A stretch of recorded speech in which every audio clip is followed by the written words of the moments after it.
question.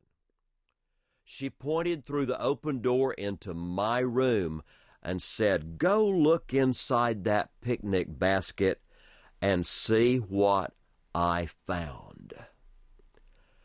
And I walked in my room over to my second bed, and when I looked in the picnic basket, lo and behold, there was a baby in there. It was my little brother Joe. And for some reason, without any conscious thought in this world, I leaned over and kissed my little brother. From the first night that he was at home, my little brother Joe slept in my room. At first he slept in the picnic basket. It was placed on the bed where my animals usually slept. A pillow was put on either side of it so that no matter how much he wiggled around in the basket, he couldn't wiggle the basket off the bed. In almost no time, he outgrew the basket, and then my daddy built a little contraption made out of wooden slats that looked like a little fence. There were pieces on the sides that would slip under the mattress on the bed, and when he hooked it up to the bed on which my little brother was now sleeping, it turned the twin bed into a giant baby bed. And my brother kept sleeping right there in my room. Actually, it was a good deal. It was the way God meant things to be. Because as my brother got older, when my mother would try to put us to bed at night, there were two of us to fight with her about going to bed.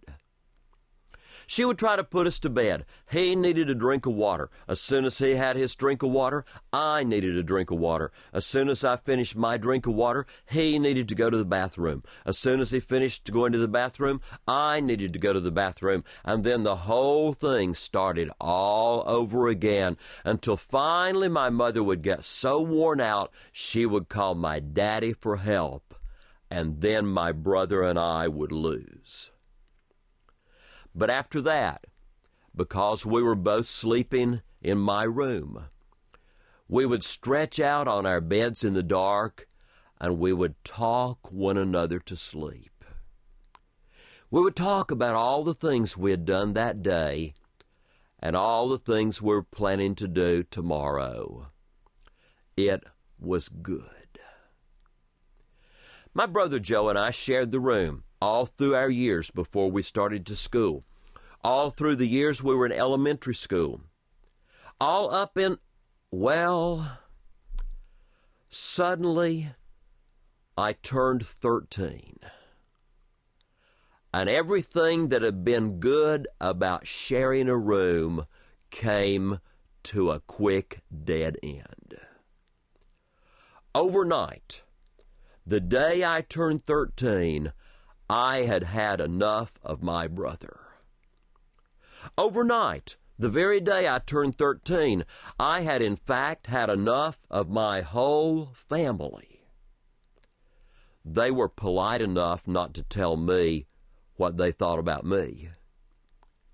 And all of a sudden, I knew I needed, I deserved, I had to have a room of my own. At supper that night, I announced to the whole family, I need a room of my own. I want to move into the front bedroom. My mother said, no, you can't move in there. That's the guest room. We need that when family comes. We need that when company comes. I said, now, that was a long time ago. Aunt Laura used to come and stay in there, but she died when I was 5 years old. I'm 13 now. Aunt Mary used to come and stay in there when Uncle Gudger was off in the army, but he's back home and they have their own house now. All your sisters are grown up and gone.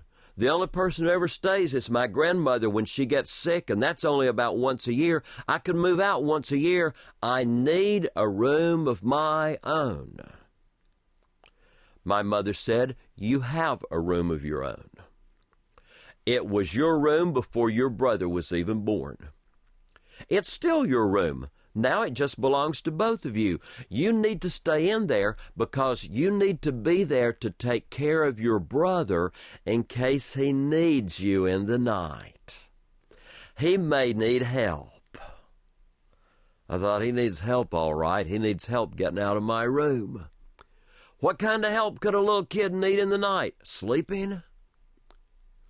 None of my arguments worked, and I was stuck through the summer and the fall and most of the winter when I was 13, still having to share a room with my brother. When I turned 12, I'd become a Boy Scout. I'd actually been in Cub Scouts since I was 8 years old. But once I got to be 12, I got to be the real thing. In the spring of the year, it was about February of that year when I was 13, I was at a scout meeting on Tuesday night when all of a sudden our scoutmaster, Mr. Todd, handed out application forms and made a big announcement. He said, "Listen up, boys." That's what he always said every time he told us anything. He said, "Listen up, boys. I'm giving out information about Camp Daniel Boone, our Boy Scout camp. These are application forms for summer jobs at Camp Daniel Boone. Why, they have all kinds of jobs for Boy Scouts, and for some of you younger boys, they even have jobs that don't pay anything, but you get good experience and you get to spend the whole summer at camp for nothing." In that moment, I knew exactly what I was going to do. I was going to get a summer job at Camp Daniel Boone, and I would get away from my family for 10 weeks. It would be the next best thing to getting a room of my own. I got home that night and told my parents about the plan. It was surprising to me that they didn't object.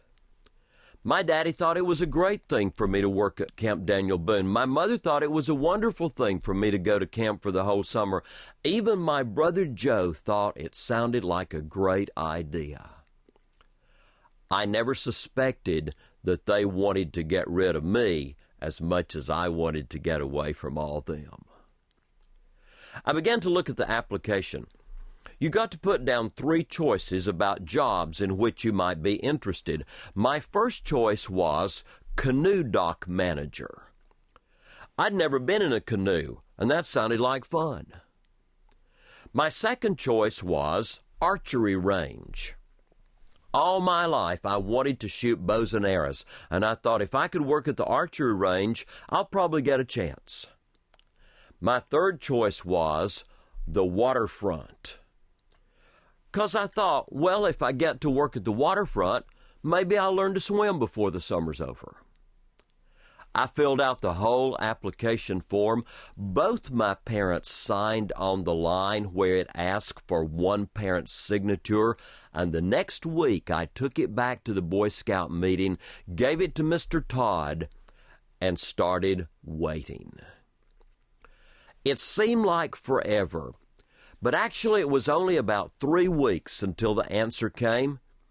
At a Boy Scout meeting, Mr. Todd handed me an envelope, and when I opened it, inside was a letter of acceptance for a job at Camp Daniel Boone and a contract for me to sign and send back.